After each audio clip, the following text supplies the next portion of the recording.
that is dumping rain over there and it's blowing this way. We couldn't find a campsite until late in the evening on day 2, forcing us to continue traveling upriver and undertake a couple of bushwhack portages. The only other place to get the boat out is so far from camp, and so I gotta portage all my stuff side hilling some slippery moss to get to camp. But at least we found a spot. When we finally found a place that we could camp, a nasty thunderstorm was rolling in, and we needed to get a tent set up as best we could before the heavy rains and winds hit. Lie down on that. Here. I think we could fit it in here. Lie down on there. Well, usually moss is really moist, right? Yeah. Like usually they say you shouldn't put your tent on moss. Right. Feels pretty good. I think there's just an overall.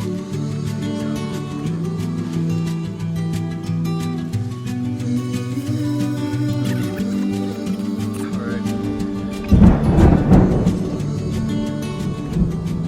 Well, this is the spot that we got for the tent. Got it up before the thunderstorm hit, fortunately. Looks like we're in for a blow. The storm's really starting to roll in now.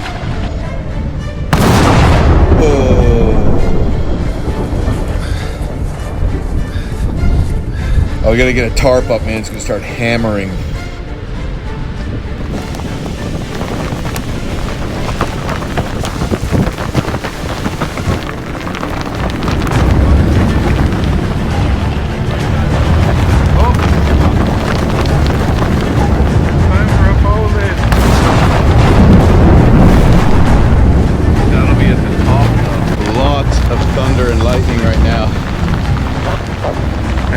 Down hard.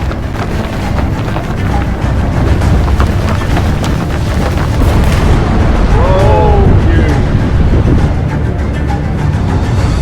dude, this is pointless, man. Like I can't even pick this up.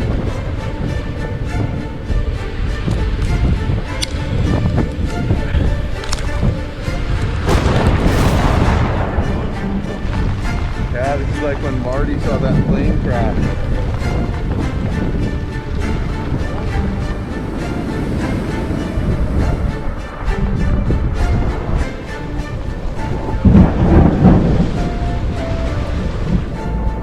Me and Ted basically, without any discussion with each other, got new raincoats, and it turns out they're pretty much the same color. So if you're mixing us up, that's why.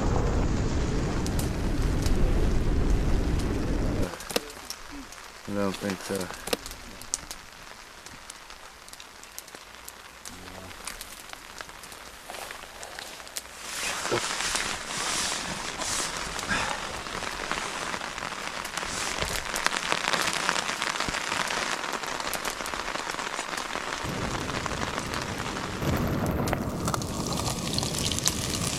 That looks pretty good, eh?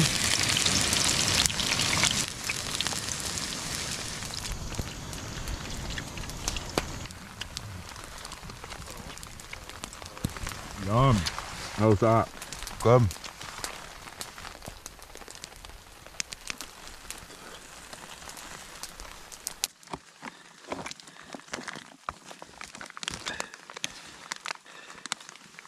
Macaroni and cheese. Jim and I are absolutely exhausted. It's like midnight. But it's good to be eating.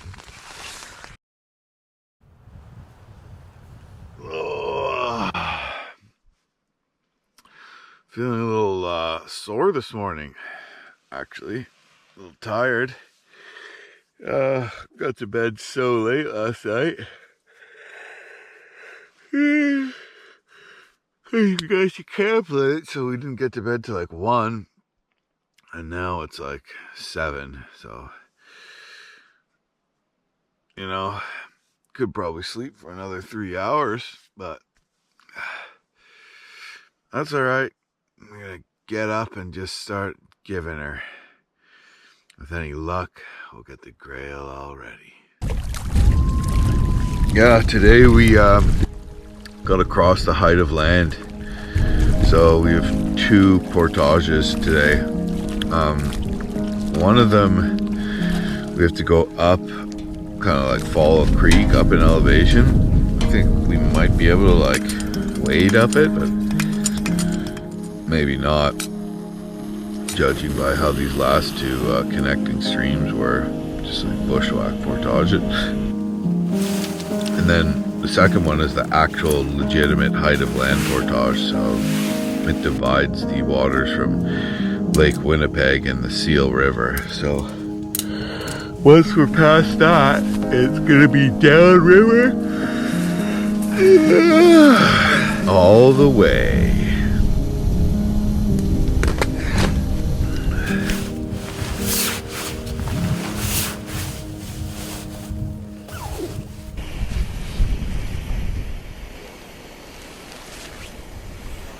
Little trick to wrap up your parachute cord here.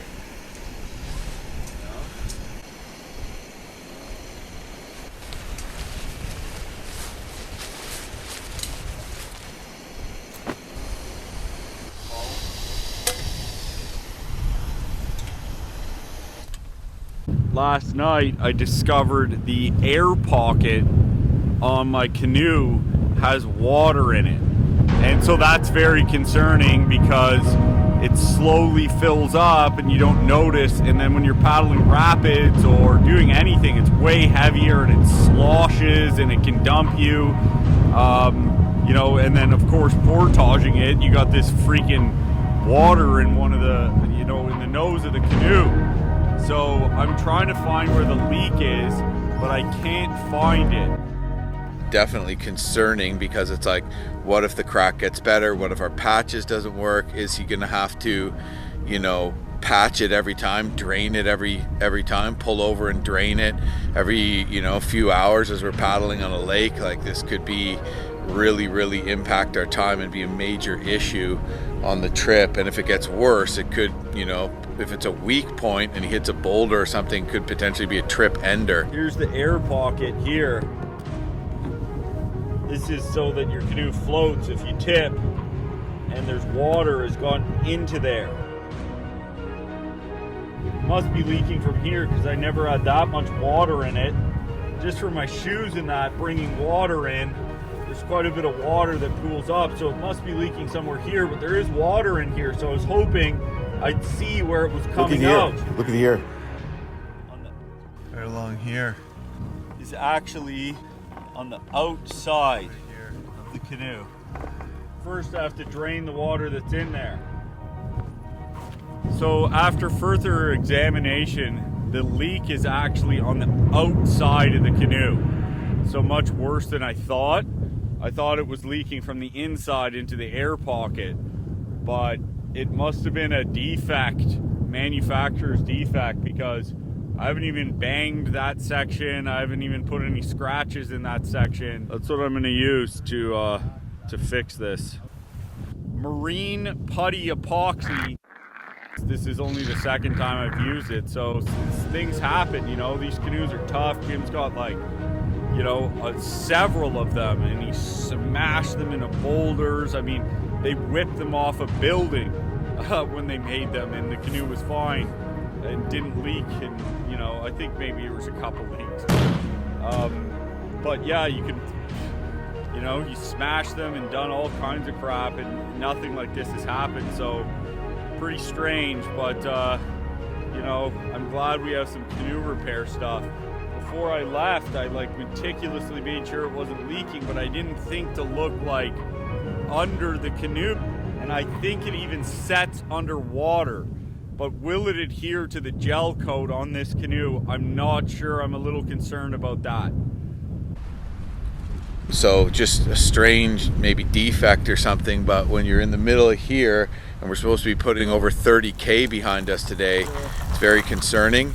Hopefully we can fix it, but yeah, a leaking canoe is definitely concerning. You want a coffee?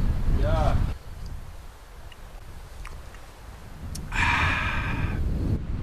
It's 9:15. We would have been on the water 15 minutes ago. But you don't want to go in the water when your canoe leaks. At least the wind's keeping the bugs down. I feel some of them are on my back in this wind eddy. Ah, bastards. It does peel off, maybe enough jammed in that crack that'll harden it. This water stuff will set underwater, it says. So that's good, but I don't want to like put it in the water too soon and have it rip off. It's not the hardest PSI compared to some of the other epoxies. Those mosquito bites. We'll see.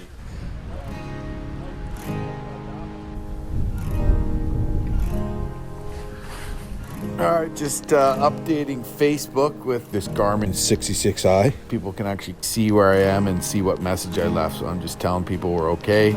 Yeah, awesome to have. And this actually has full handheld GPS capabilities and an SOS button in case things go really sour, where I can just press it and it sends out an emergency locator beacon signal. And then I can also actually interactively communicate with rescuers as well after I press the SOS button. Knock on wood. Anyways, repairs are coming along here. Really trying to jam it in the crack.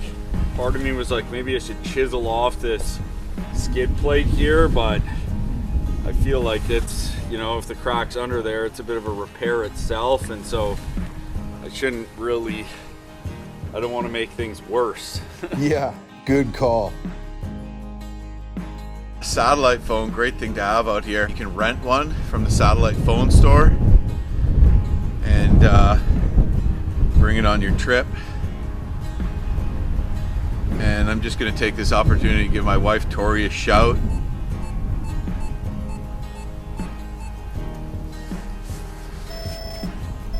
Hi, how's it going? We're doing good. We're like basically made it pretty much the whole upriver stretch so far. And so today we're going to portage over the height of land. How did your courses go? They went so good. I'm so happy with how they turned out. Yeah, congrats. Okay, have fun, be careful, I love you. Okay, love you, honey. I don't want to waste too much battery, but I'm sure I'll call you in a few days. Bye. Okay, bye. So Tori's doing well. She had 2 of her paddling workshops that went really well despite the rain, so that's awesome. And yeah, good to hear. And she seems to be in good spirits, and everything's good. So that gives me peace of mind, and I'm sure it gives her peace of mind too. So my main concern with this is, will it properly adhere to these materials? One good thing about the extended period of time to fix the canoe is that the wind's died down a bit, so it's still going to be a headwind, but no white caps, which is great. And I just gotta do like a 50-meter portage on some slippery wet rocks over to where my canoe is, because basically we're camped on like a cliff. And Ted was able to pull out close, but there's only room for one canoe, and we didn't know where was going to be a flat spot. This is slippery with the rain here. So we both pulled up where we could and searched around, and it turns out the only flat spot for a tent was like substantially far from my canoe. So that's how it is. So this like basically is like a short portage I start the day with today. That's how much it rained last night. Pretty substantial. I have to pull this up and flip it. I was too lazy to do that yesterday. Just time to load the boat and GTFOH. That means get the out of here.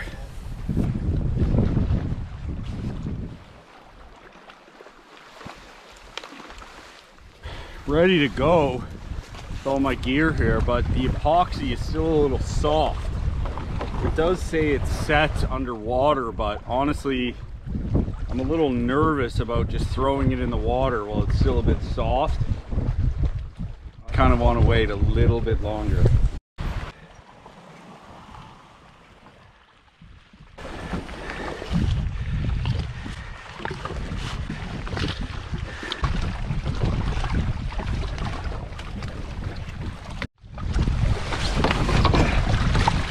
Well, Ted's launching his boat.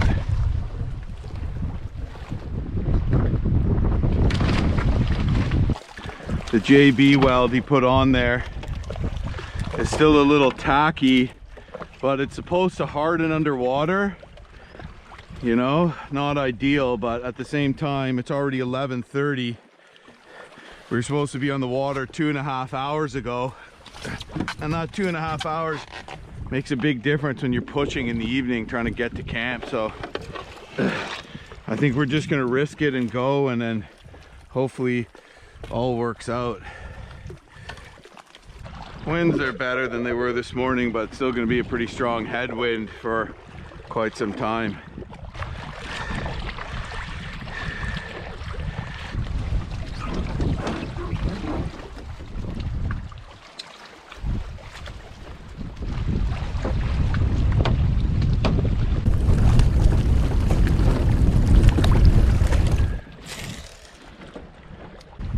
Ted's just loading his boat now. I'm a little ahead of him.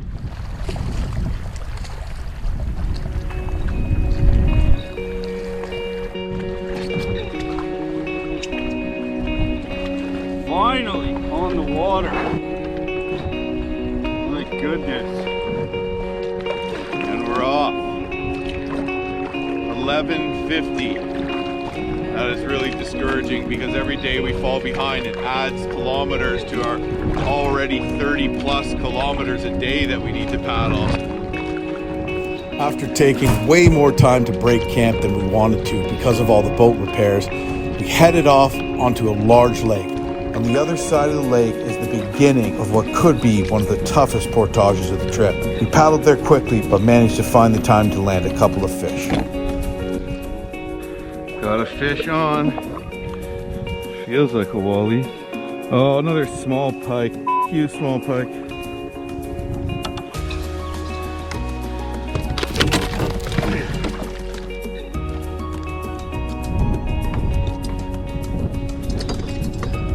Little bitty pike. Whoa, a lot of pep in that sucker. Smell it! Really? Yeah. That's got quite the sniffer. You can smell that pike. It's right downwind of it. So we're approaching where we're gonna have to portage up to a small pond, and then after that will be the height of land. But this portage is pretty freaking long, over a kilometer. Looks really boggy. And then with no trail, all the zigzagging, it's gonna be a lot. But maybe there's some sort of a semblance of the trail here. The ground seemed higher on the left. I wonder if some people that, like, you know, they might actually start here and paddle the Barrington River back to Leaf Rapids. And, you know, maybe one person every couple years, so that might be why those trails are still somewhat visible. But I don't know how many people are crossing the height of land. So I'm just gonna keep my eyes peeled. I almost wonder if we should start right there. See how there's some high ground? Let's look for it to see if there's a trail. Doesn't look like it's gonna be easy, I'll tell you that. So this is the creek mouth. I'd say that that's not a route to go.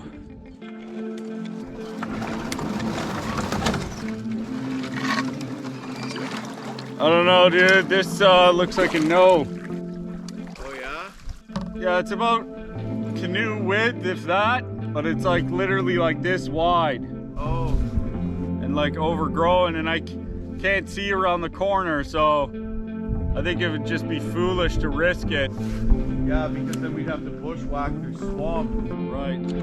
No sign of a trail anywhere either. Maybe we should just go back over there. Yeah. That looks just about as good as any place to start from. Well, why don't we get out? Yeah.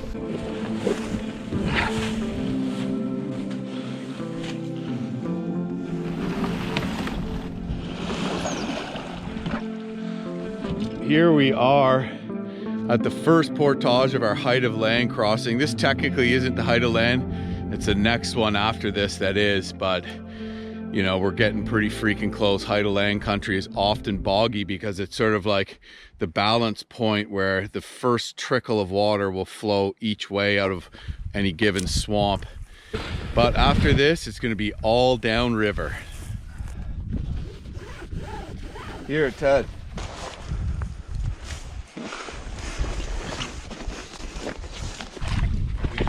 No, there's like a laptop that Field and Stream made. Yeah. Never used it. How ridiculous, eh? Actually, might not have been the worst thing to have had, but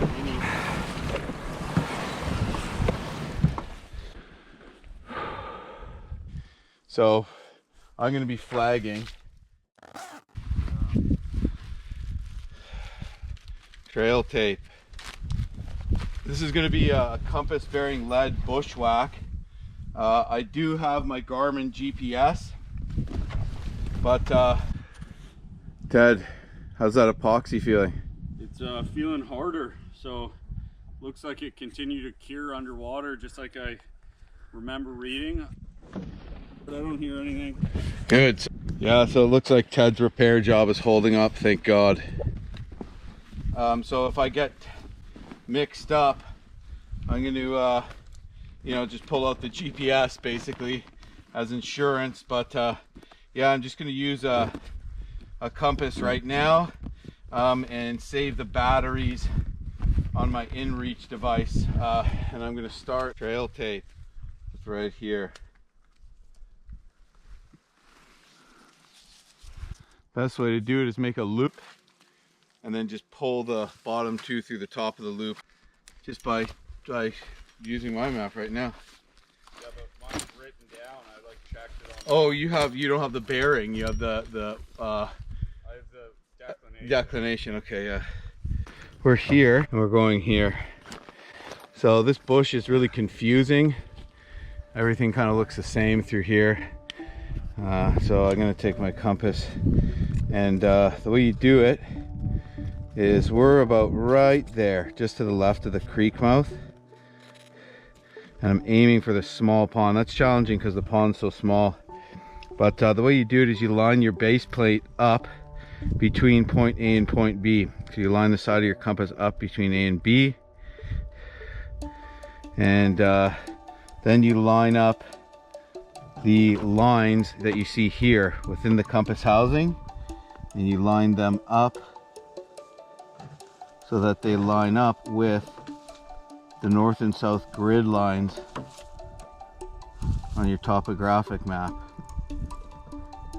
There we go, that's lined up there. So now we have our unadjusted bearing, and then what we're going to do is we're going to adjust this from magnetic north to true north, because this bearing will be our magnetic bearing. Hey Ted, do you remember what the declination is?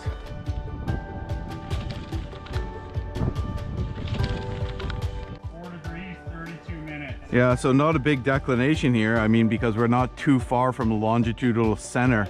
So I'm just going to adjust this dial.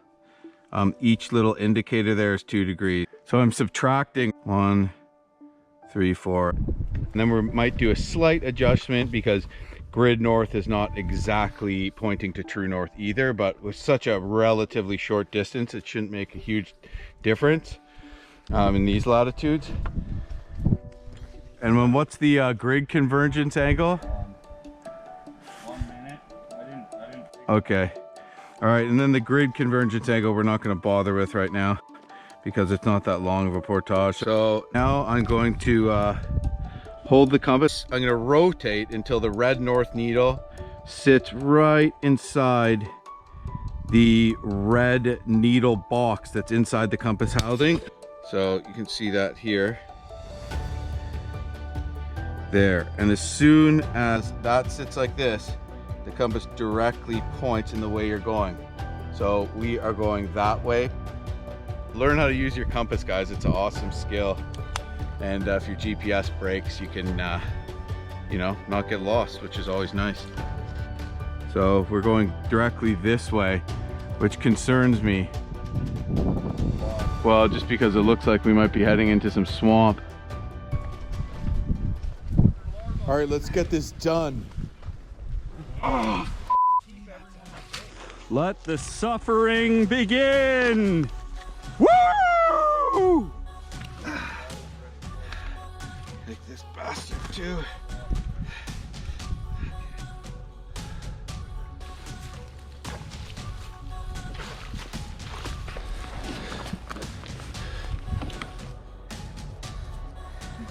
Yeah.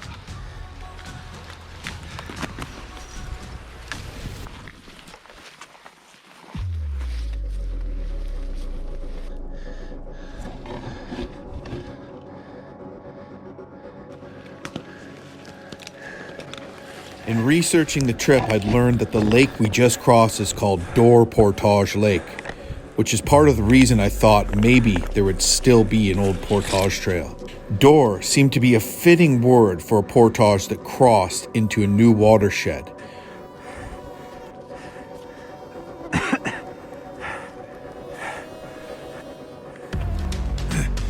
However, door could be an anglicized spelling of the French word d'or, meaning of gold. After all, many of the early fur traders were French Canadian. Whatever it is, it seems that the reason behind the naming of Portage Lake has been lost in the sands of time. What it does tell me, however, is that at one time, this portage was used in a much more significant way to gain access to the wild country beyond the height of land.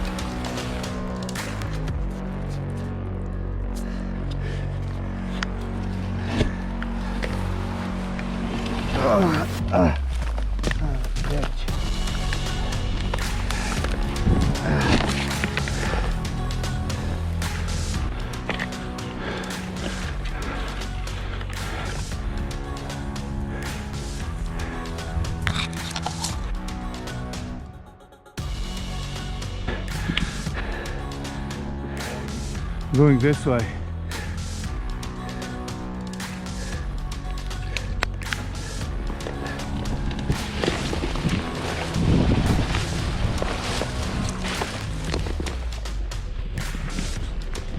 Oh, which feels like at times like it's not gonna be possible.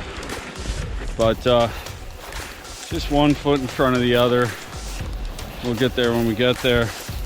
There's no way to go faster than you possibly can go. So that's what it is. I feel kind of bad because I feel like I'm going slower and holding Jim up. Well, Jim is flagging the route, which is helping tremendously. And through this kind of muskeggy clear stuff here, it's easy to see. Although I'm having a pretty hard time right now.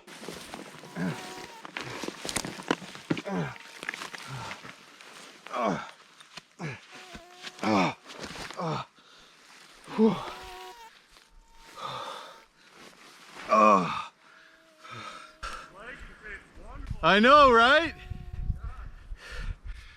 Oh my God.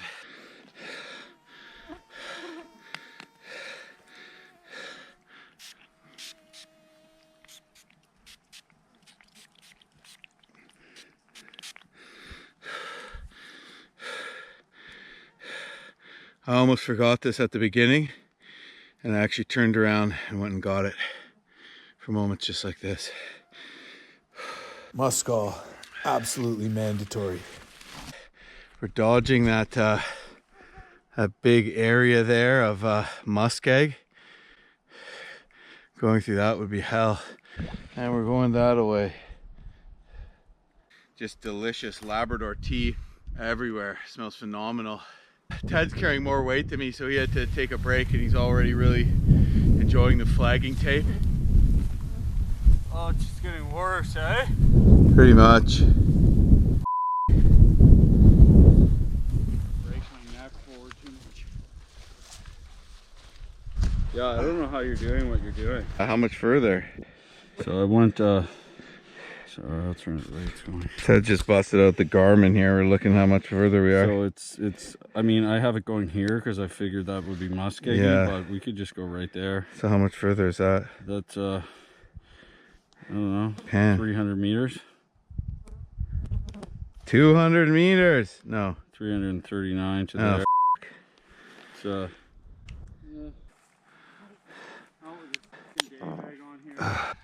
I couldn't carry those two things and flag. God damn the world.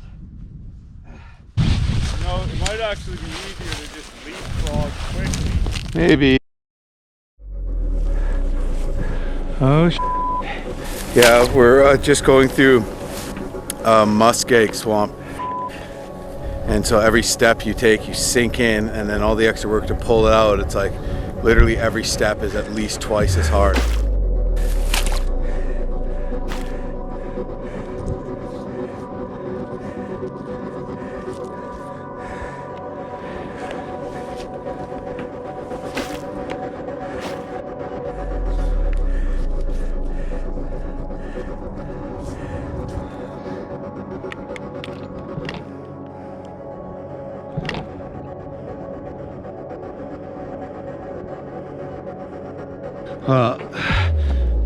This muskeg is killing me. It's almost pulling my foot off every time, and it's pulled my neoprene sock down around my foot, which is miserable. I'm just continuing to flag, which is slow going because you got to sit there and tie flags. And Ted was double packing, but then when we got into this Muskeg, he couldn't anymore. So now he's just basically leapfrogging 2 bags. And I'm kind of getting ahead of him a bit, but he'll take one, a couple hundred meters, go back for the next one, a couple hundred meters, and me having the mark trail in front of him is making it easy. But let me tell you, this ground walking in it is horrible. Sorry, this food barrel's probably like 70, 80 pounds, but walking through this feels like it's like 400. Yeah, I just can't carry that weight through this bog. It's just pure bog. I see the lake. I see it. Oh, thank God. Final flag.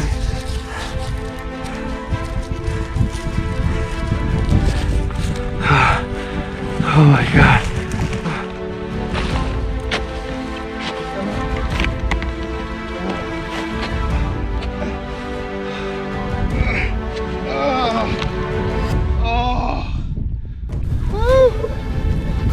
Here is this lake.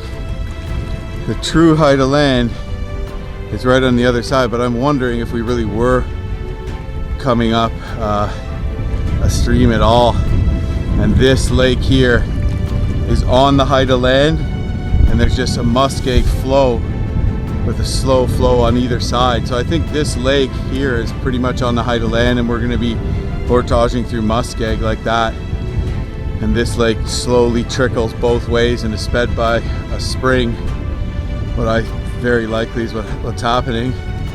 Not a big lake, but big enough to give us a break from portaging. But right over there, our next portage is going to start.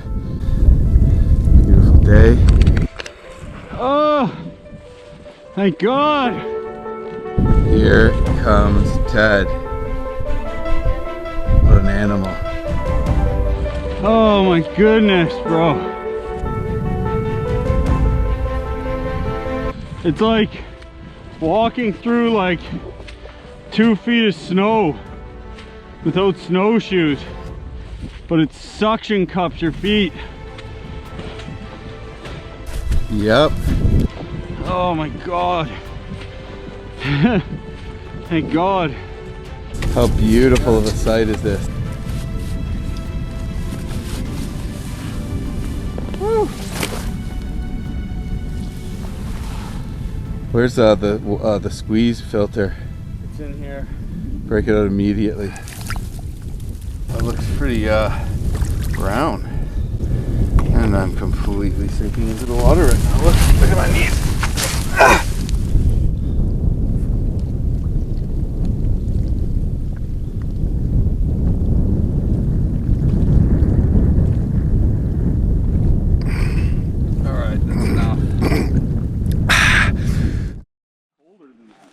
Well, these flags are definitely making our walk back a lot easier.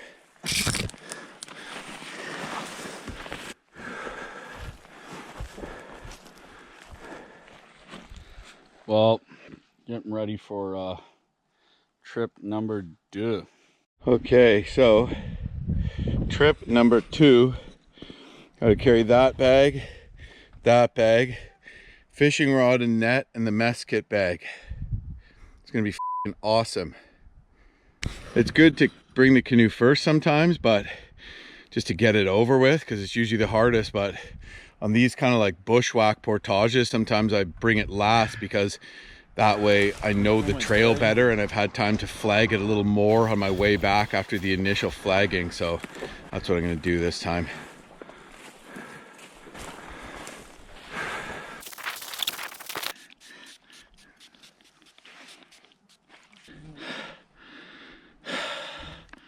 A lot of bugs.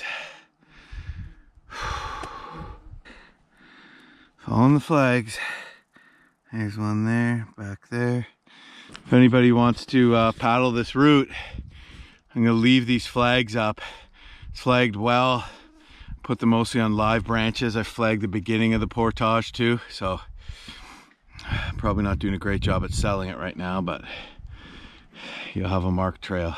On your last trip, you might just want to pull the flags, and then of course you could save them for another trail too if you really wanted to. Leaving the flags up might actually encourage people to do this, and when people do things like this recreationally, usually is a good thing for conservation too. So I think it's the ideal thing to do in this case, because it is a key height of land portage and it's tricky. And there it is. And there it is.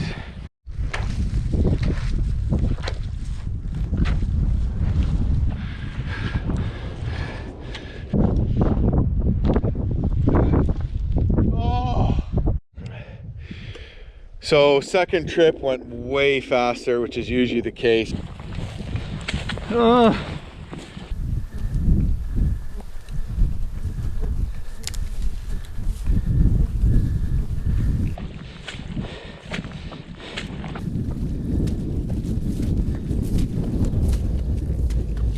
Muskeg Haven here, right?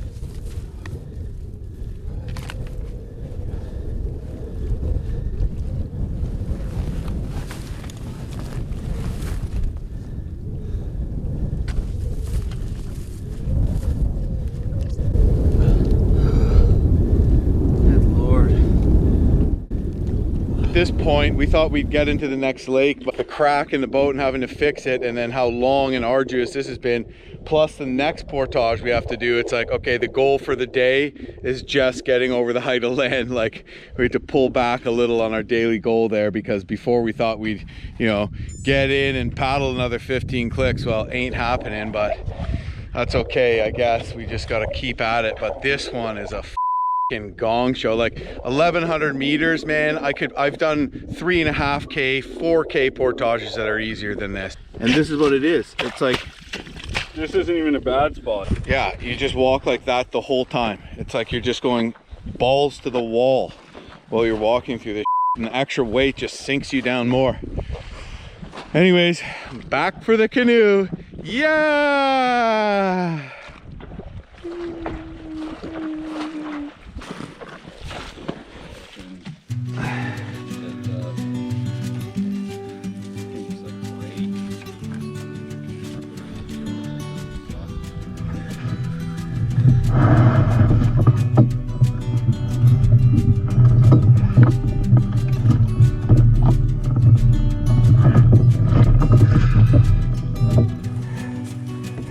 We still hadn't finished the third trip out of the first portage of the day, and we still had another one to complete after this in order to be across the height of land.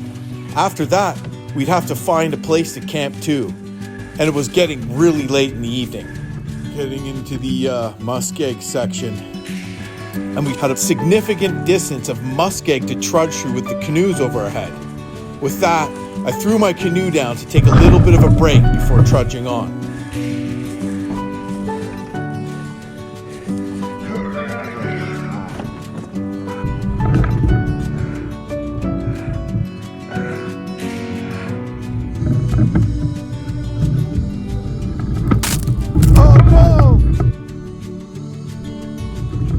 Oh man, my f***ing seat broke.